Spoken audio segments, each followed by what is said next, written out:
Halo semuanya, selamat datang di bedah materi kita kali ini. Coba kalian bayangin internet itu sebagai sebuah lautan yang sangat-sangat dalam. Hari ini kita bakal pakai baju selam virtual kita dan turun ke area digital yang paling gelap, yang jarang banget dilihat orang biasa. Tempat di mana aturan dunia nyata tuh seringkali udah nggak berlaku lagi. Siap-siap ya, karena kita bakal ngebongkar misteri besar yang selama ini tersembunyi tepat di balik layar gadget kalian. Tapi sebelum kita nyelam lebih jauh, kalian pernah mikir nggak sih seberapa gede sebenarnya internet yang tiap hari kita pakai? Kita tuh sering ngerasa udah bisa nemuin apa aja lewat Google atau Bing. Rasanya kayak seluruh informasi di dunia ini udah ada di ujung jari kita kan? Tapi siap-siap buat kaget, karena realitanya nggak seperti yang kalian bayangin. Oke, dengerin ini baik-baik. Mesin pencari raksasa yang kita pakai tiap hari itu ternyata cuma bisa ngindeks sebagian super kecil dari internet. Tebak berapa? Cuma 4%. Iya, kalian gak salah dengar. Cuma 4% dari total keseluruhan web. Sisanya yang 96% itu ibarat lautan gelap yang gak terpetakan, bersembunyi jauh di bawah permukaan. Nah, di sesi eksplorasi kita kali ini, kita bakal ngebahas 6 hal seru nih. Mulai dari mengungkap misteri cyber, ngebahas bedanya surface, deep, dan dark web, terus gimana cara kerja Tor, evolusi ancaman siber, proses forensik digital, sampai terakhir, gimana cara ngamanin jejak digital kalian? Oke, kita masuk ke bagian pertama, mengungkap misteri siber. Gini, di zaman sekarang, di mana semua hal serba digital, sebenarnya ada sebuah perlombaan senjata tak kasat mata yang lagi terjadi setiap detiknya. Ini tuh pertarungan antara kita, pengguna internet biasa, melawan penjahat siber yang makin hari makin canggih. Interpol bahkan udah ngasih peringatan keras nih, para kriminal itu ngeksploitasi kecepatan, kenyamanan, dan anonimitas internet buat ngelakuin kejahatan. Jadi, makin sering kita bertransaksi atau kerja secara online, tanpa sadar kita juga makin ngebuka pintu buat ancaman-ancaman siber ini. Lanjut ke bagian 2, surface, deep, dan dark web. Biar gampang ngebayanginnya, internet itu strukturnya mirip banget sama gunung es. Puncak yang kelihatan di atas air itu surface web, tempat kita main sosmed atau baca berita.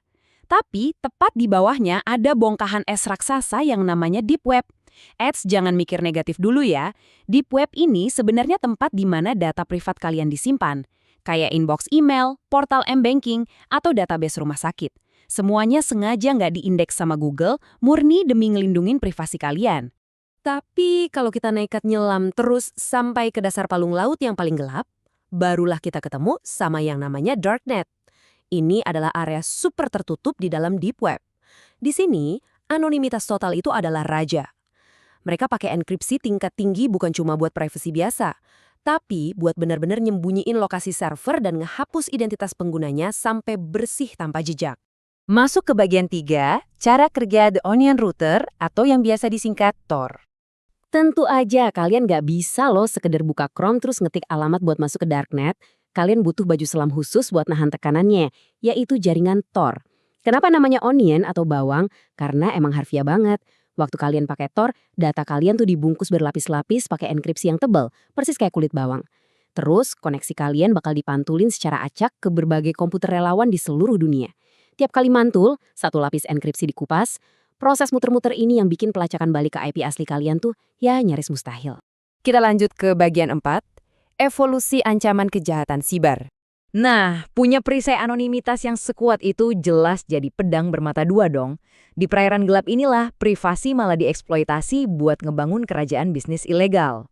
Yang paling gila dari fakta ini adalah kejahatan siber tuh udah bukan lagi tentang hacker penyendiri di ruang bawah tanah. Ini udah jadi model bisnis raksasa. Di pasar gelap darknet, kalian bisa nemuin jutaan data kartu kredit curian, virus mematikan kayak ransomware, dan yang paling bikin geleng-geleng kepala, malware as a service. Bayangin, kalian bisa nyewa layanan hacker semudah langganan streaming film. Coba kita bedah sedikit ancaman-ancaman ini ya. Polanya tuh jelas banget. Contohnya ransomware. Mereka biasanya ngincar rumah sakit atau perusahaan besar, ngunci paksa data mereka, terus minta uang tebusan.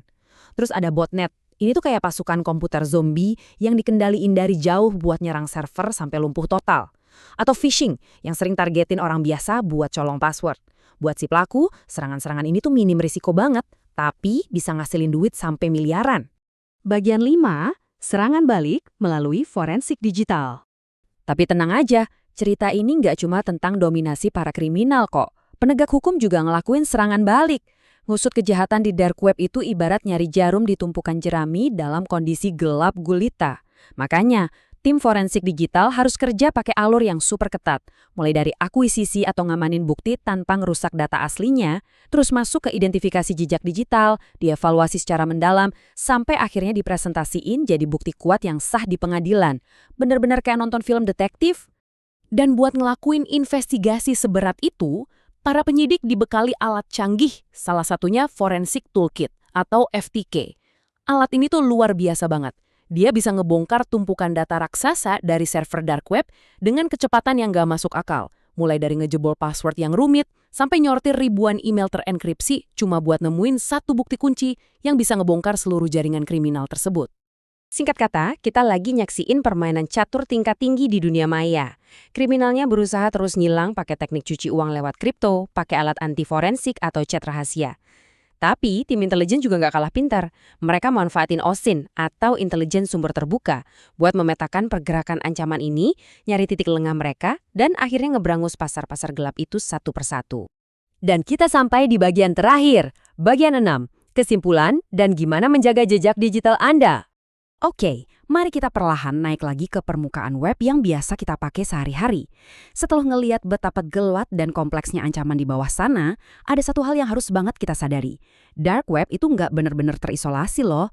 Kebocoran atau insiden di bawah sana sering banget dampaknya tumpah ke kita yang ada di permukaan. Data login kalian, info kartu kredit, itu semua bisa aja berakhir dijual di pasar gelap. Makanya, di era sekarang, jadi proaktif soal keamanan siber itu udah bukan pilihan lagi, tapi kewajiban mutlak. Rajin ganti password, pakai autentikasi 2 langkah, dan jangan asal klik link sembarangan. Pada akhirnya, teknologi itu ibarat pisau. Bisa dipakai buat ngebangun peradaban atau malah ngancurinnya, tergantung siapa yang megang. Setelah kita bedah realitas mengejutkan dari dunia bawah digital ini, saya mau ninggalin satu pertanyaan penting buat kalian renungin. Sudahkah kalian ngamanin jejak digital kalian sendiri hari ini? Ambil kendali atas data pribadi kalian, tetaplah kritis, dan pastinya selalu waspada. Makasih banget udah ngikutin eksplorasi kita yang seru ini, dan sampai jumpa di bedah materi kita selanjutnya.